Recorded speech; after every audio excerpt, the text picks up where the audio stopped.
Hello student, ये हमारा most important question है। ये क्वेश्चन हमारा eigen value, eigen vector and कैले हैमिल्टन थ्योरम को कवर करता है। जैसे कि इस क्वेश्चन में पूछा हुआ है कि verify Cayley Hamilton theorem and determine characteristics root and उसके कोरस्पॉन्डिंग कैरेक्टरिस्टिक्स वेक्टर।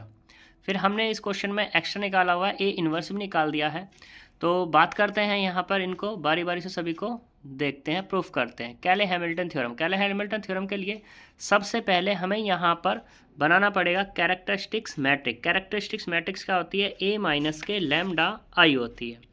हमने इसके अकॉर्डिंग ही हमने ए रखा और लैम्डा इंटू आई रखा। तो इसमें हमने क्या क्या लैम्डा के अंदर मल्टीप्लाई कर दी पहले स्टेप में, फिर दूसरे में हमने क्या किया, अब इनको सब्ट्रैक्ट कर लिया। तो 1 minus lambda 2 2 2 1 minus lambda 2 2 2 1 minus lambda हमें मिला यहाँ पर। अब ये हमारे पास कैरेक्टरिस्टिक्स मैट्रिक्स आ गई 1 minus lambda 2 2 2 1 minus lambda 2 2 2 1 minus lambda. अब बात करेंगे कैरेक्टरिस्टिक इक्वेशन। कैरेक्टरिस्टिक इक्वेशन निकालते हैं तो जो हमने पास कैरेक्टरिस्टिक मैट्रिक्स निकली है उसका हम डिटरमिनेंट फाइंड कर लेंगे। तो क्या मिल जाएगा हमें? कैरेक्टरिस्टिक्स मैट्रिक्स मिल जाएगी। ठीक है, तो हमने यहाँ पे इसका डिटरमिनेंट निकाल लिया। डिटरमिनेंट निकालने के बाद हमने इसको सिंप्लीफाई किया। सिंप्लीफाई तुम देख ही सकते हो हमने किस तरीके से यहाँ पे किया हुआ है। तो इसको हमने यहाँ पे सिंप्लीफाई करने के बाद हमने इक्वेशन नंबर 1 बनाई। इक्वेशन नंबर 1 क्या मिली? लैम्डा क्यूब माइनस के 3 लैम्डा स्क्वायर माइनस के 9 लैम्डा माइनस के 5 बराबर 0। ये हमारी कैरेक्टरिस्टिक्स इक्वेशन है। इस कैरेक्टरिस्टिक इक्वेशन के कोरस्पॉन्डिंग अब यहाँ पे हम निकालेंगे कैरेक्टरिस्टिक्स रूट्स निकालेंगे। कैरेक्टरिस्टिक्स रूट कैसे निकालेंगे? तो हमने देखो यहाँ पर, तो ये हम निकाल रहे हैं लैम्डा की power 3 minus 3 lambda square minus के लैम्डा माइनस 5 बराबर 0। हमने इसको हिडन ट्रायल मेथड से सोल्व किया। हिडन ट्रायल मेथड क्या है? हमने लैम्डा की वैल्यू बारी बारी से पुट करके देखी। तो यहाँ पर हमें मिला कि लैम्डा बराबर जब हम 5 पुट करेंगे तो इस इक्वेशन को क्या करेगा? वेरीफाई करेगा। जब इस इक्वेशन को वेरीफाई करेगा तो मतलब यहाँ पे हो जाएगा कि 0 बराबर 0 हो जाएगा, यानी कि लेफ्ट हैंड साइड बराबर राइट हैंड साइड के हो जाएगी हमारे यहाँ पर। ठीक है, जब लेफ्ट हैंड साइड बराबर राइट हैंड साइड हो जाएगी तो लैम्डा बराबर क्या पुट करे थे हम? 5 पुट करे थे। तो लैम्डा बराबर 5 इसका एक रूट हो जाएगा इस वाली इक्वेशन का। जब इसका इक्वेशन का रूट हो जाएगा तो हम यहाँ पे फिर इसको सिंप्लीफाई करेंगे। हमने क्या किया? लैम्डा माइनस 5 लिया, क्योंकि लैम्डा की पावर 3 है तो लैम्डा माइनस 5 हमने एक फैक्टर हमारा मिल ही चुका है यहाँ पर। तो लैम्डा स्क्वायर से मल्टीप्लाई कर दी। लैम्डा स्क्वायर से जैसे ही मल्टीप्लाई करेंगे तो यहाँ पे क्या मिल जाएगा? लैम्डा की पावर 3 और अंदर क्या मिलेगा? माइनस के 5 लैम्डा स्क्वायर। अब ऊपर देखो यहाँ पे कितना है? माइनस 3 लैम्डा स्क्वायर है और यहाँ पे क्या बन रहा है? माइनस 5 लैम्डा स्क्वायर बन रहा है। तो हमें क्या करना पड़ेगा? कम करना पड़ेगा। जब कम करेंगे तो यहाँ पे 1 लैम्डा माइनस 5 फिर से लेके आए, उसमें हमने प्लस 2 लैम्डा की मल्टीप्लाई कर दी। 2 लैम्डा की मल्टीप्लाई करते 2 लैम्डा स्क्वायर होगा, ये माइनस के 5 लैम्डा स्क्वायर, तो सेटिस्फाई कर गया माइनस के 3 लैम्डा स्क्वायर। अब इसे चेक करेंगे तो 2 लैम्डा माइनस के यहाँ पे कितना होगा? माइनस के 10 लैम्डा हो गया। लेकिन हमें कैसा चाहिए यहाँ पे? माइनस के 9, तो मुझे ख़त्म करना पड़ेगा। तो उसके लिए फिर मैंने लैम्डा माइनस 5 फिर से लिया, 1 की मल्टीप्लाई कर दी, प्लस लैम्डा हो गया और ये 10, तो माइनस के 9 बच गया और ये माइनस 5 तो 5। तो हमें क्या मिल गया? ये इसका एक फैक्टर मिल गया। अब यहाँ पर भी सभी में कॉमन है लैम्डा माइनस 5, उसको हमने क्या कर लिया? बाहर निकाल लिया। जैसे ही बाहर निकालेंगे तो क्या मिलेगा? यहाँ पर हमें मिलेगा lambda square plus 2 lambda plus 1। ठीक है, अब हमें यहाँ पर क्या मिला? एक इसका फैक्टर मिल गया ये। तो ये लैम्डा माइनस 5 और lambda square plus 2 lambda plus 1 बराबर 0। अब इसको हम क्या करेंगे? सोल्व करेंगे। जैसे ही सोल्व करेंगे तो यहाँ पे क्या होगा? Lambda square plus 2 lambda plus 1 क्या हो जाएगा? ये हमारे पास स्क्वायर है किसका? लैम्डा प्लस 1 का होल स्क्वायर। तो हमारे पास 3 फैक्टर हो गए, लैम्डा माइनस 5 लैम्डा प्लस 1 का स्क्वायर। तो लैम्डा बराबर एक तो मिला 5 और लैम्डा बराबर माइनस 1 और लैम्डा बराबर माइनस 1। इनको हमने लेट कर लिया, लैम्डा 1 लैम्डा 2 लैम्डा 3। ठीक है, तो अब हम यहाँ पर लैम्डा 1 लैम्डा 2 लैम्डा 3 के कोरस्पॉन्डिंग 1 बाय 1 यहाँ पे हम आइगन वेक्टर फाइंड करेंगे या कैरेक्टरिस्टिक्स वेक्टर को हम फाइंड करेंगे। तो हम केस फर्स्ट पे बात करते हैं। हम बात करते हैं कोरस्पॉन्डिंग लैम्डा बराबर 5 या लैम्डा 1 बराबर 5 के कोरस्पॉन्डिंग हम बात कर लेते हैं यहाँ पर। तो हमने इसको मान लिया x बराबर x1 x2 x3। ठीक, तो हमारे पास मैट्रिक्स मिली a minus lambda I into x बराबर 0। इसको मैं लिखा a माइनस लैम्डा एक्स बराबर 0 लिखा हमने। लैम्डा की वैल्यू कितनी है? 5 है, या तो लैम्डा 1 कह दो या लैम्डा कह दो, इसमें तो कोई दिक्कत वाली बात नहीं है। तो हमने क्या कर लिया यहाँ पर, लैम्डा बराबर 5 रख लिया, तो a माइनस के कितना मिला, a minus 5i into x. तो जो हमारे पास a माइनस लैम्डा आई बना था उसमें 5 रख दो, तो क्या मिल जाएगा 1 minus 5 2 2 2 1 minus 5 2 2 2 1 minus 5 x1 x2 हमारे चल ही रहे हैं, तो 1 माइनस 5 करेंगे तो -4 2 2 2 -4 ये मिल जाएगा अपने को। ठीक, तो यहाँ से क्या मिल गया अपने को, -2 2 2 मिला, 2 -4 2 मिला, 2 2 माइनस के 4 मिल गया। हमने ऐसे सिंप्लीफाई करना, सिंप्लीफाई करेंगे तो यहाँ पे हम बनाएंगे एक्लन फॉर्म। एक्लन फॉर्म बनाने के लिए क्या करना है, इसके नीचे 0 करते हैं, इसके नीचे 0 करते हैं, इसके नीचे 0 करते हैं। तो हमने R2 में रखा 2R2, हमने ऑपरेशन लगाया R2 में रखना है 2R2 प्लस R1 और R3 में रखना है 2R3 प्लस R1। तो जब हमने ये दोनों के दोनों ऑपरेशन लगाए तो -4 2 2 था as it is, -4 2 2 as it is रहा हमारे पास। ठीक है, ये हमारे पास ये है -4 2 2 एज इट इज़।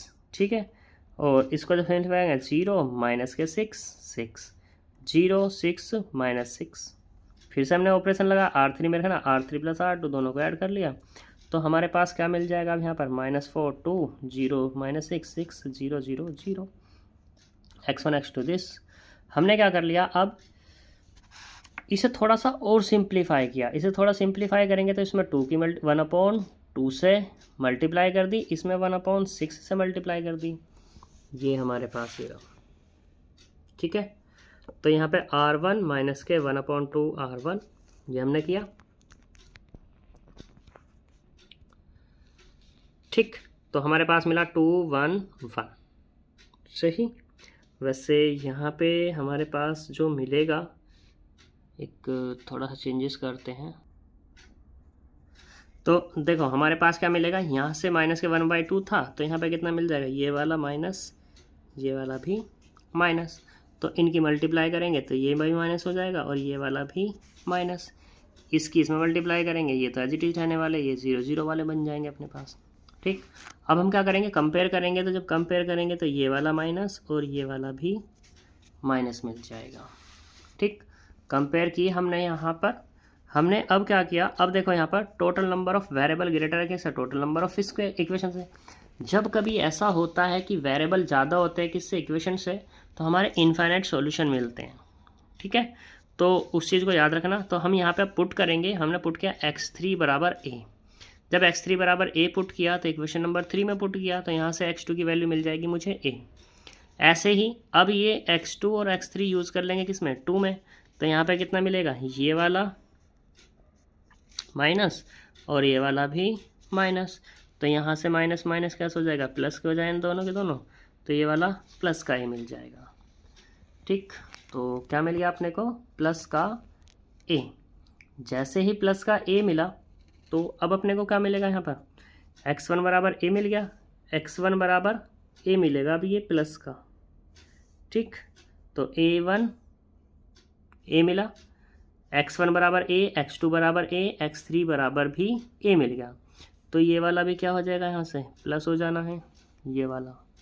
ठीक, तो ये वाला भी क्या हो जाएगा, यहाँ से प्लस हो जाएगा अब हमारे पास। ठीक, तो ये हमारे लैम्डा बराबर 5 के कॉरस्पॉन्डिंग वैल्यू आ गई। अब बात करते हैं दूसरे के कॉरस्पॉन्डिंग लैम्डा बराबर किसके, -1 के कॉरस्पॉन्डिंग बात कर लेते हैं। तो हमने इसको मान लिया y बराबर y1 y2 y3, एक वेक्टर मान लिया, जैसे पहले वाला प्रोसीजर था बिल्कुल डिक्टो वही किया। तो लैम्डा की वैल्यू रख ली हमने -1, तो क्या मिल गया, a plus I into y बराबर दिस, और i मतलब कितना 1, तो सब में 1 + 1, तो कितना आएगा 2 2 2 2 2 2 2 2, सारे के सारे ये 2 2 हो जाएंगे सही। तो अब देखो यहाँ पर सारे 2 2 2 2 बन रहे, हमने ऑपरेशन लगाया, R2 में रखा R2 माइनस R1, R3 में रखा R3 माइनस R1, तो हमारे पास ये मिली मैट्रिक्स। फिर हमने देखा यहाँ पर ये जो होती है ये वाली होती है हमारी A।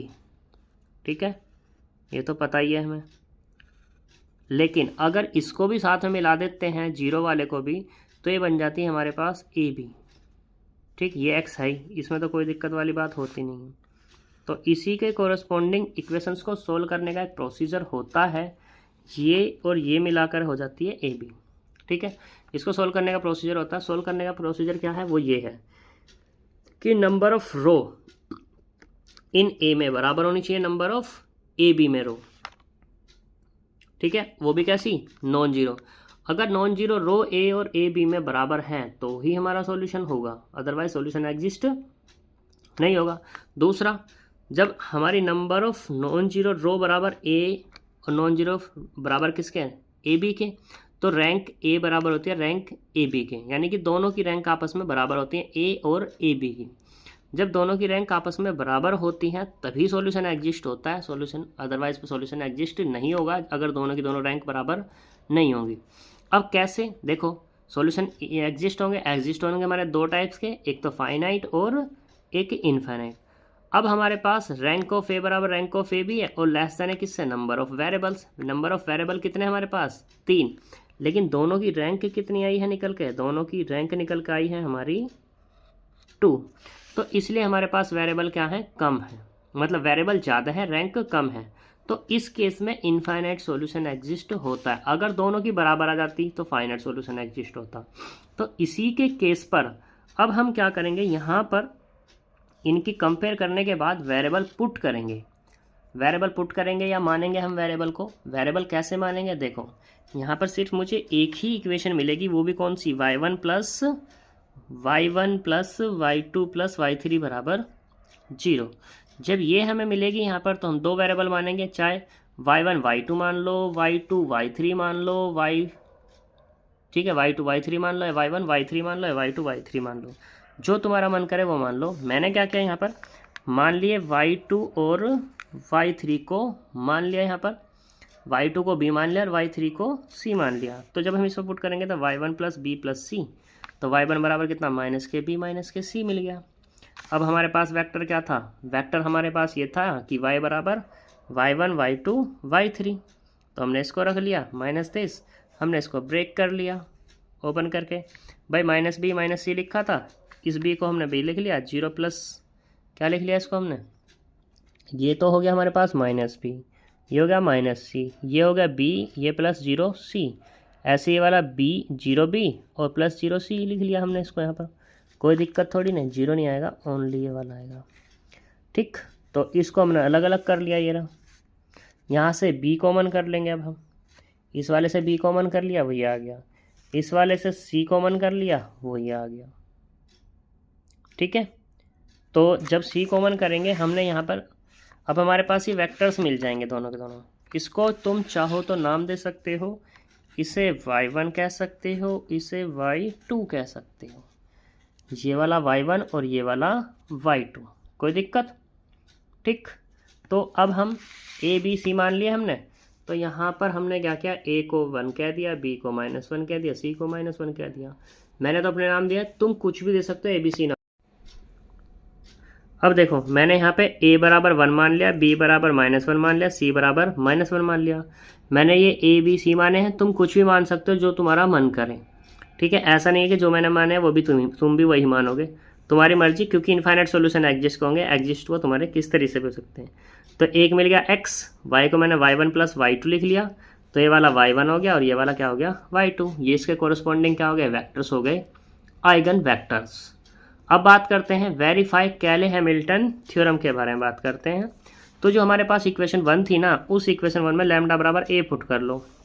जैसे ही पुट करेंगे तो a की पावर 3 माइनस 3a² माइनस के 9a और माइनस के 5 बराबर 0 मिल जाएगा, ठीक है। जैसे ही मिलेगा तो अब हमें किस किस की रिक्वायरमेंट होगी, a की पावर 3 की, a² की रिक्वायरमेंट होगी और a की और i की। a भी हमारे पास है, i भी हमारे पास है, बस क्या नहीं है, सिर्फ a² नहीं है और a की पावर 3 नहीं है।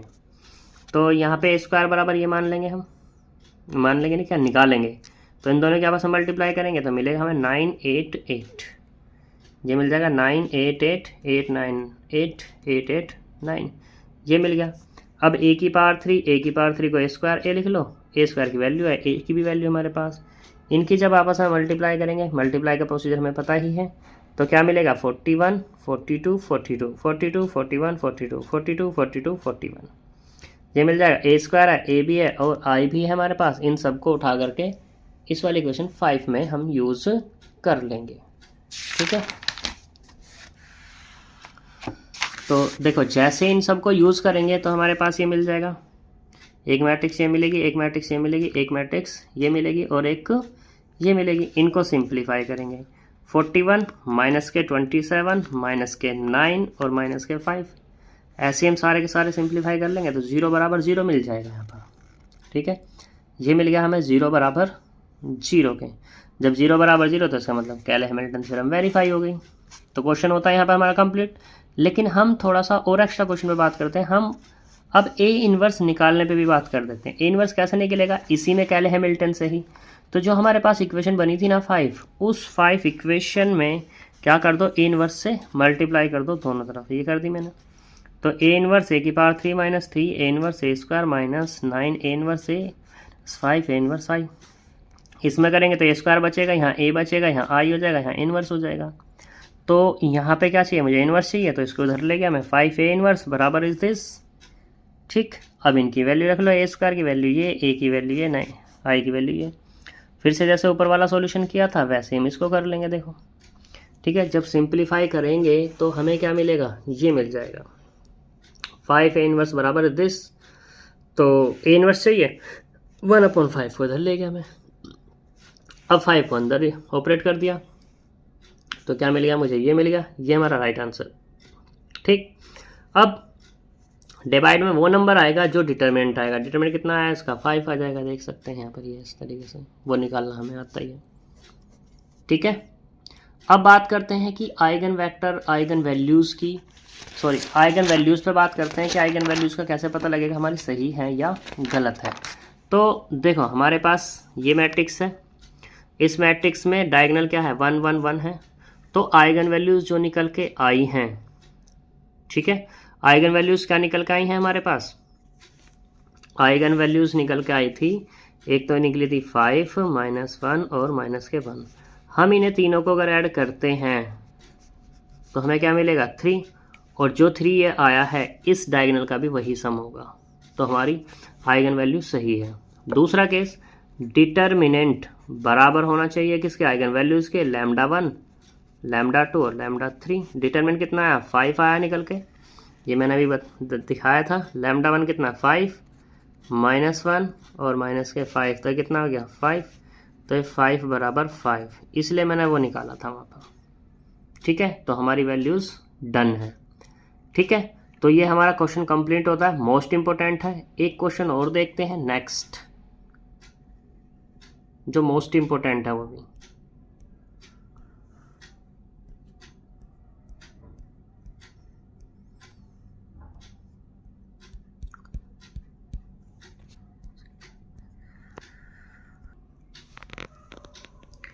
देखो अब हमारे पास 2 क्वेश्चन और हैं। पहले तो ये है, find the rank of matrix A बराबर 2 2 2 2 2 2 2 2। इसकी हमें रैंक फाइंड करके दिखानी है। तो मोस्ट इंपोर्टेंट पहला क्वेश्चन ये है। अब ये रैंक की बात करते हैं। रैंक 2 तरीके से निकाल सकते हैं। एक तो बाय डिटर्मिनेंट, हमने इसका डिटर्मिनेंट लिया तो डिटर्मिनेंट कितना मिला इसका, 0। इससे हमें पता लग गया कि जब डिटर्मिनेंट 0 है तो रैंक इसकी 3 नहीं है। तो अब इसके क्या बनाएंगे, हम माइनस बनाएंगे। माइनस हमने बनाए ऑर्डर 2 के और ऑर्डर 1 के। जैसे ही हम ऑर्डर 2 के माइनस बनाएंगे तो उन सभी का भी डिटरमिनेंट कितना आ जाएगा हमारे पास, 0 हो जाएगा। तो लेस देन क्या हो जाएगी, अब 2 से लेस देन हो जाएगी।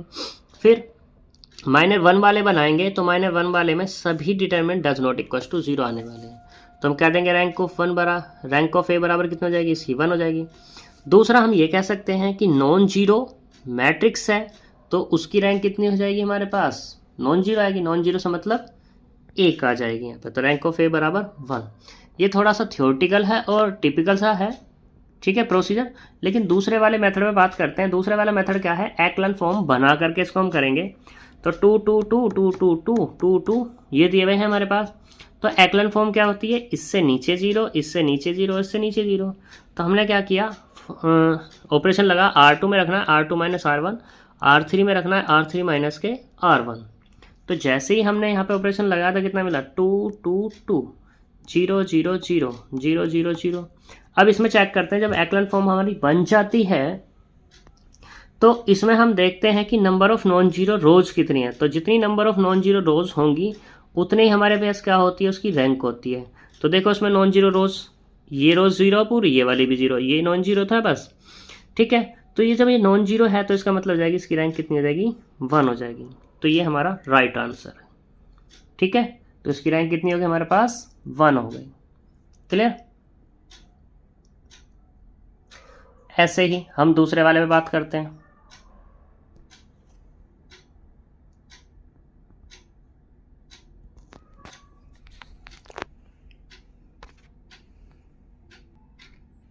अब देखो एक क्वेश्चन ये है कि इफ एफ एक्स बराबर modulus of x upon x दिया हुआ है, और ये तब है जब x does not equal to 0 है एंड एफ एक्स बराबर 0। तो एक्स बराबर 0 पे शो करके दिखाना F of x is not continuous. तो पहले हमने इस फंक्शन को कन्वर्ट किया फंक्शन की फॉर्म में, सिंपलेस्ट फॉर्म में कन्वर्ट किया।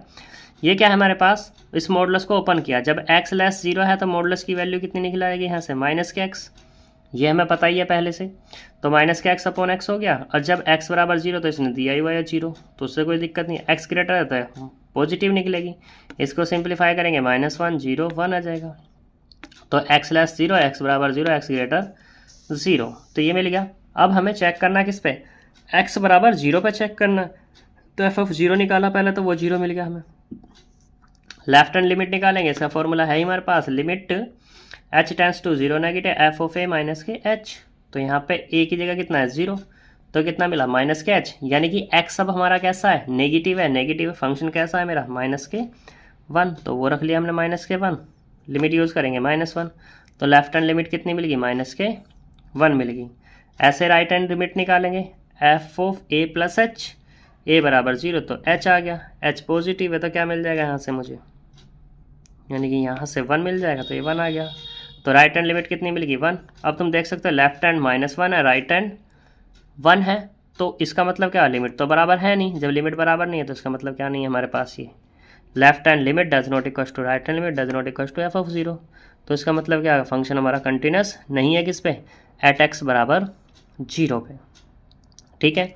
तो ये भी हमारा मोस्ट इंपॉर्टेंट क्वेश्चन था, तो हम यहाँ तक ही छोड़ेंगे इसको, फिर कभी फिर और लेक्चर्स में बात करेंगे।